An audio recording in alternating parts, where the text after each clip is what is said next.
Hello everybody, welcome back to HardReset.Info channel. In today's video, I'll show you how to set up Bluetooth calling on your AMAZFIT Balance 2XT.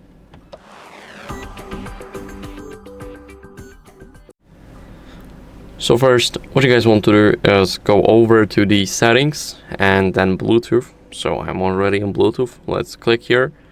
Now go to information on your device, and once you do that, you will have use for, and here you have the phone calls. So make sure to enable it. Make sure to enable contact sharing too. And now what you guys can do after that is go over into the Zepp app. So this is the app for our watch. And here we need to go to device.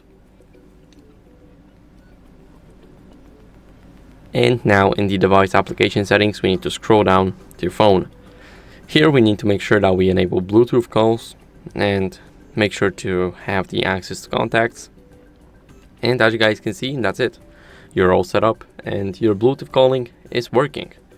So that's it for the video. I hope it was helpful. If it was, then leave a like, subscription and a comment, and I'll see you in the next one.